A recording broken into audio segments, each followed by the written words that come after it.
আপনাকে তো জানতে হবে খাদ্য মন্ত্রণালয়ের পরিপত্র অনুযায়ী যারা বস্তা করে তাদের বস্তাটাই আপনি আনবেন, যারা করে না তাদেরটা আনবেন না।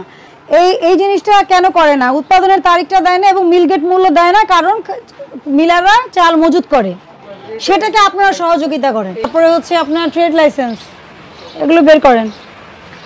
হ্যাঁ, কৃষির এটা। হ্যাঁ, 28 পর্যন্ত। হ্যাঁ,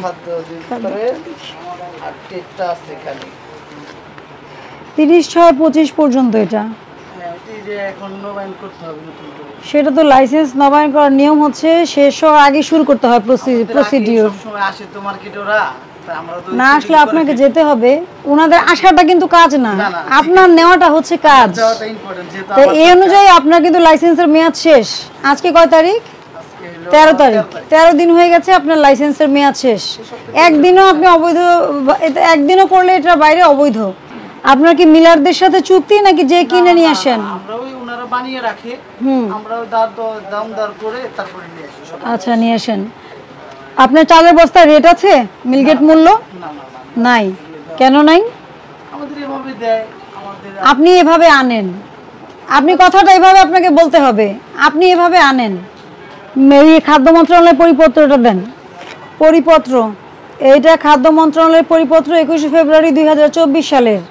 আপনি ফুডের লাইসেন্স নিয়ে বিজনেস করছেন, খাদ্য মন্ত্রণালয়ের পরিপত্র প্রতিপালন করাটা আপনার দায়িত্বের মধ্যে পড়ে।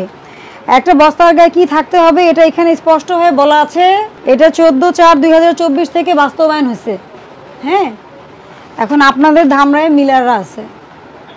আপনি যখন চাল বিক্রি করবেন, আপনি সাপ্লাই চেইনের অনেক বড় অংশ, আপনি খুব কনজিউমার পর্যায়ে আপনি কাজ করছেন। আপনাকে তো জানতে হবে খাদ্য মন্ত্রণালয়ের পরিপত্র অনুযায়ী যারা বস্তা করে তাদের বস্তাটাই আপনি আনবেন, যারা করে না তাদেরটা আনবেন না।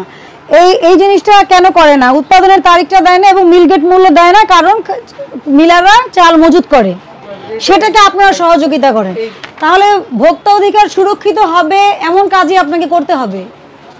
এটা তো আপনি দেখতেই পাচ্ছেন। তাহলে ফাঁকা জায়গাগুলো, তাহলে আপনি আর উনি দুজনে লাভবান, আমি এটাই বুঝবো।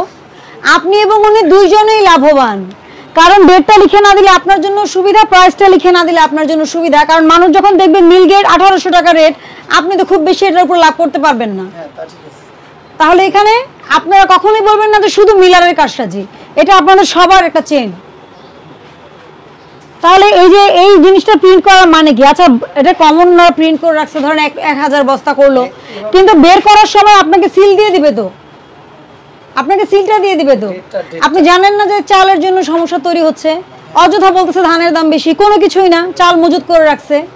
এখন আপনি যেটা বের করে আনছেন এটা কবেকার চাল, এটার মূল্য, মিলগেট মূল্য কত, আমি কিভাবে বুঝবো বলেন? একজন ভোক্তা কিভাবে বুঝবে?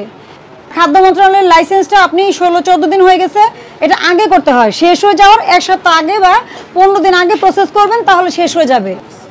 আমি সতর্কতামূলক আপনাকে 10,000 টাকা জরিমানা করলাম, সচেতন হয়ে যান।